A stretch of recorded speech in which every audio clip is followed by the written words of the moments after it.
You know, I could have sworn I tested you for hearing loss. Because I did say skip the Hope to Terra 2. Terra 2, not Tartarus. We could have saved this colony, you know. That was always the plan. I revive you, you do as I say. I tell...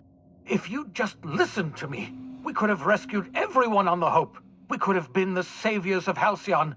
But you didn't listen. No one in this damn colony ever listens.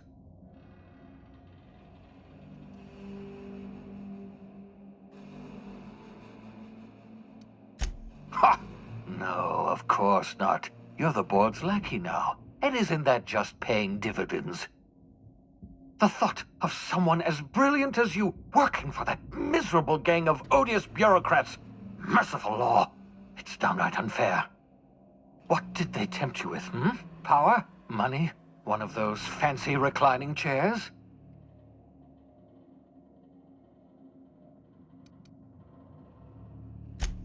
Of course you do. You and your iron will. You've always been driven by powerful convictions. Once you set your mind to something, you are impervious to arguments.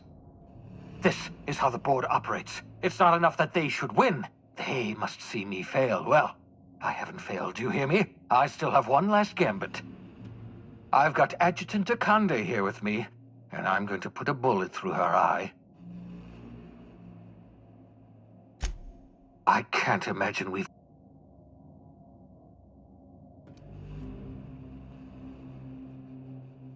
How would you know? You didn't spend your entire life working on this problem.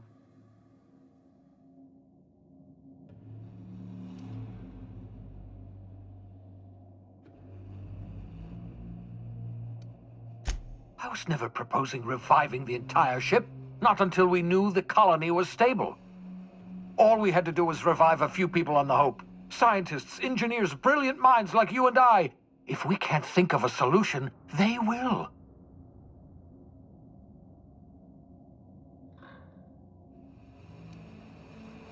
Then we are well and truly spaced. My life's work has been an exercise in futility. The only honorable way to end it is to go down fighting.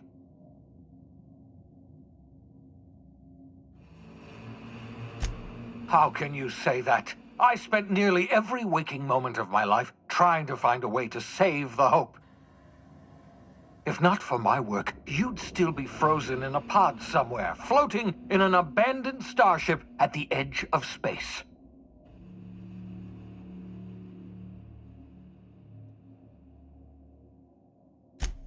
I know, damn you. I know that, and I have to carry that knowledge to my grave. Enough! I can't take any more of this. I know what you're trying to do, torturing me with your words, reminding me of all my failures. Yes, I failed. There, I've said it. I'm a failure. I failed the colony. I failed myself. I failed you. Congratulations. You've broken me. Does that put a smile on your face, you monster?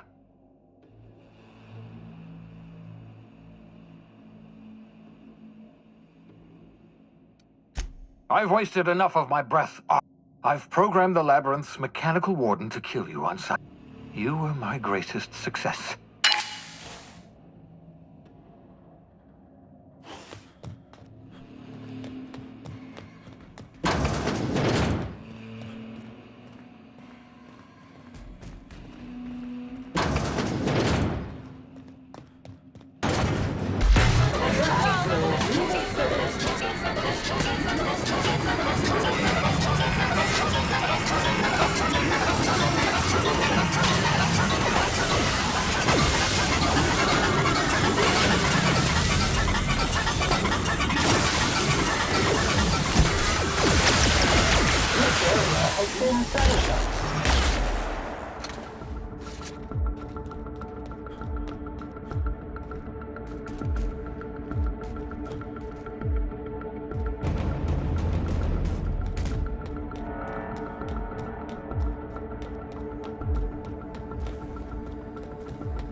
was in its rightful place for more than 70 years.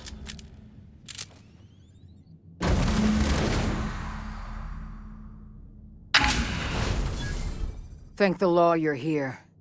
That madman was out of control. You were right to put him down. He was too far gone to be of any use to us. And what about you? You aren't hurt, I hope.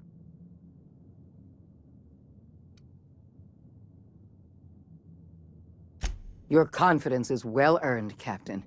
I was right to place my faith in you. You've put down the worst riot in our history, rid the colony of a dangerous madman, and saved my life. The board owes you a tremendous debt. We don't have a moment to lose. We're gonna have to work together to save Halcyon, because the situation is far worse than you imagined. We've lost all contact with Earth. It's been 3 years since we've received a message. We've had no contact, no signals, nothing. Earth has gone dark. 2 years ago, the Earth Directorate's frigate disappeared en route to Earth. We don't know if they ever made it. We don't know if there's an Earth to go back to. They haven't exactly been hands-on around here anyway. So there's one less rubber stamp to worry about.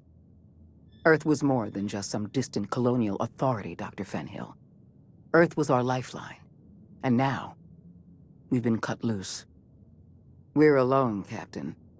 That's all I know for certain. Whatever happens to this colony, we're going to have to deal with it on our own. Returning to Earth is not an option.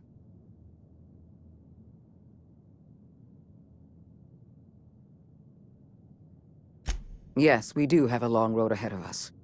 But I have faith in you. The service you've done for this colony is nothing short of extraordinary. You're the reason I'm still standing here today.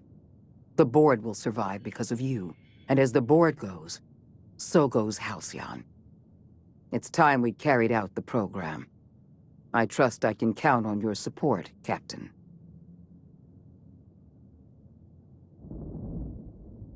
I support your decision wholeheartedly. You've proven yourself the most capable leader in the colony. Now more than ever before, Halcyon needs strong leadership and a steady guiding hand. I look forward to serving as your adjutant. We're on our own now. Earth isn't coming to save us, so we're going to have to save ourselves.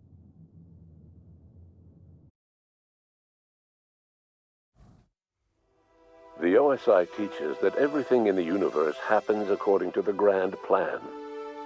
But the stranger that arrived in Halcyon was an unplanned variable.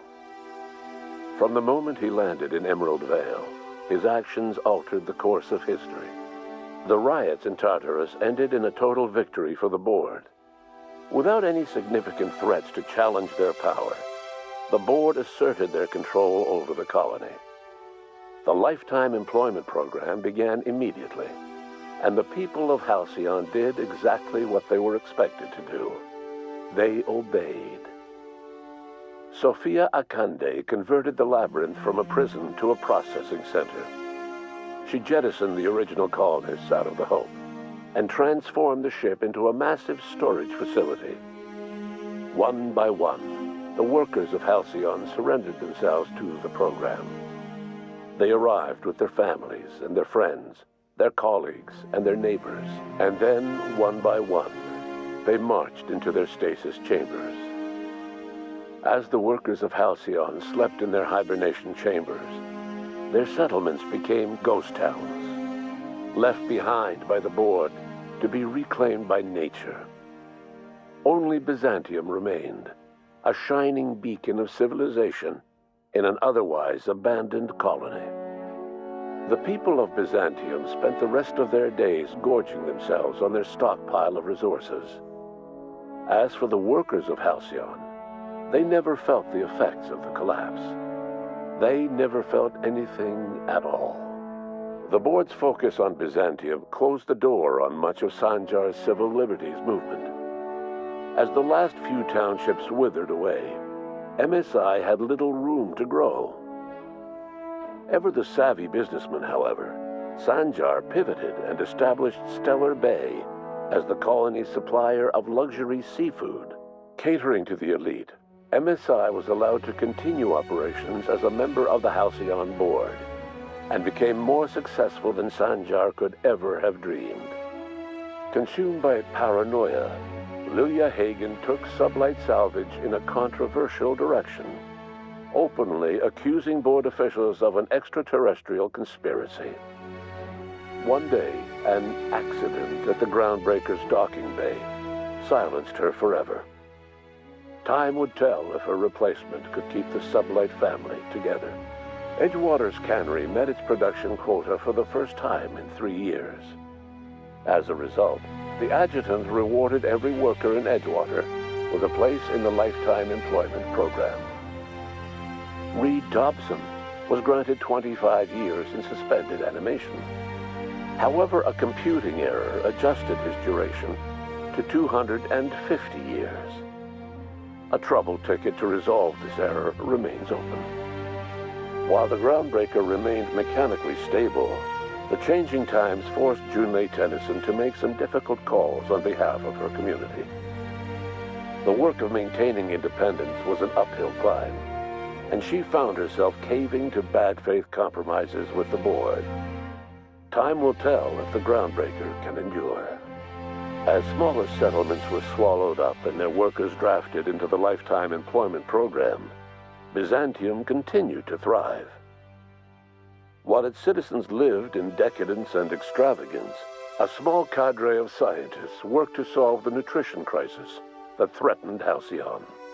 No one else much noticed the townships that disappeared from the map, or the luxuries that slowly lost their luster year by year. Even the Gorgon asteroid, though a distant enigma to most of Halcyon, felt the aftershocks of your actions. Gorgon's restored facilities presented a tantalizing boon to the Lifetime Employment Program, the promise of a more productive, more compliant workforce. It was too good for Akande to pass up, especially when Tartarus and the many underperforming townships across Terra 2 offered fodder for additional research. Minnie Ambrose found herself leading the project under Akande's watchful eye. Her organizational acumen kept the project afloat, but just barely. With the specter of failure ever present, she came to appreciate the struggles the late Dr. Ambrose had faced. In spite of everything, the Gorgon asteroid remained a sobering reminder of the potential for progress and disaster in humanity's most ambitious efforts. Administrator Ludovico never lived to see the launch of Spectrum Brown. It happened in a private event in Byzantium to an elite gathering of dilettantes who wanted to sample the drink that killed Halcyon Helen. Spectrum Brown was briefly popular in the months following the Lifetime Employment Program, but fell out of favor once Byzantines realized it couldn't dull the inevitable onset of ennui. The sheer volume of substances consumed by the average Byzantine had the effect of countering the parasite's influence. Host to the parasite rarely turned violent, and the few who did were discreetly rounded up and deposited outside the walls. The Lifetime Employment Program led to a boom in the Aetherwave industry as more and more Byzantines demanded entertainment. With the absence of Ruth Bellamy, the question on everyone's mind was, who could be the next Halcyon Helen? Burbage 3001's performance during the investigation on Eridanos made it the ideal contender for Helen's replacement. Some years later, after Odeon Pictures released the brand new Burbage 3002 model, it was found mysteriously destroyed by a plasma weapon. After Spectrum Brown's widespread distribution, Spencer Woolrich experienced a sudden upswing in his popularity. Viewers found his on-screen conduct to be more boisterous, energetic, and personable than ever before. The wide grin constantly beaming from his narrow face certainly helped fit his friendly image. When asked about his newfound on-screen charisma, Spencer had this to say. Happy workers lead to happy customers. Happy customers are repeat customers. Bertie Holcomb adapted to his new role as a host for parasitic slugs surprisingly well. Perhaps because he wasn't using his brain for all that much in the first place. The slugs put a swift, if unorthodox, end to Bertie's fears of being valued solely for his toss-ball skills. Of all the infected in the colony, Bertie's wild, beaming smile would always be the most genuine. Your influence shifted Ellie's perspective. She finally admitted, albeit grudgingly, that she just might need other people. Sometimes. With a steady income from the life insurance payouts, she was finally able to afford a ship of her own. She hired a small crew and flew supply missions to communities on the fringe. Some of them were even legal. As the board reasserted control over Halcyon, Felix came to realize that his life as an upstart rebel had come to an end. The board's victory crushed any hope for a grand revolution across Halcyon. And so Felix, once again, found himself without a purpose in life. And so, disillusioned with his former boss and with nowhere left to go, Felix left his crew without saying goodbye. He was never heard from again. As a reward for his part in her courageous rescue, the adjutant invited the vicar known as Max to become one of the leaders of the Order of Scientific Inquiry. But Max had no interest in serving any organization, let alone the OSI, which he knew would never tolerate his heretical theories. Instead, he attempted to minister to the people of Byzantium. They rejected his ideas, being far too satisfied with their own material comforts. Disillusioned, Max gave up and left the city. He was never heard from again. Once the matter with the Hope colonists was resolved, Junlei bashfully asked Parvati if she'd like to join her permanently on the Groundbreaker, and Parvati enthusiastically, if somewhat awkwardly, agreed. As the board began to roll out their lifetime employment program, Parvati was increasingly plagued by dreams of freezing to death, and rarely left their shared quarters. Stymied by dwindling resources, Junlei struggled to keep the Groundbreaker afloat. Their relationship couldn't survive the strain. Parvati moved into crew quarters and found work servicing water pumps in hydroponics. Nyoka returned to Monarch to take another crack at making a permanent life for herself.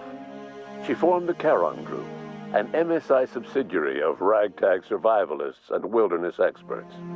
Anyone in need of a guide, or just looking to throw back a beer and swap stories, could find her camping on the trail or clearing an infestation. The SAM unit that accompanied you spread awareness of the product line's superior sanitation and maintenance capabilities across what was left of the colony. This led to a boost in SAM unit sales. Did you know that SAM units are the longest-lasting, toughest-acting cleaning solution in Halcyon? Minister Clark was released from house arrest, and his contact with you gave him a sense of renewed purpose and vigor. Once it became clear that no help would be coming from Earth, he threw his considerable efforts and talents into helping Halcyon manage the crisis before it. Adjutant Sophia Akande was instrumental in executing the Lifetime Employment Program. Following the death of Chairman Rockwell, Sophia Akande served as the loyal adjutant to her former freelancer, now the most powerful person in Halcyon. With Halcyon's workers suspended in a state of hibernation, starvation and chaos are problems of the past. The Lifetime Employment Program succeeded in its goals, but that success came at a price. The Halcyon of today is nothing at all like the colony of yesteryear. Power remains concentrated in Byzantium, but all the colony's resources serve the lifestyle of the elite, thereby transforming Halcyon into one of the smallest and most exclusive colonies in the system. And what about you, the unplanned variable in the history of Halcyon? You brought an end to the chaos on Tartarus, and proved yourself the most capable leader left in the colony. With Sophia Akande as your adjutant, you returned in triumph to Byzantium. All of Halcyon was yours. In time, you demonstrated a talent for leadership that far surpassed your predecessor, Chairman Rockwell. With your steady hand, you guided Halcyon through the turbulent years to follow and helped ensure the colony's survival. No one knows what's happened to Earth, and no one knows what the future has in store for Halcyon. All we know for certain is this: the name of the Unreliable and that of its intrepid captain will remain the subject of countless stories for years to come.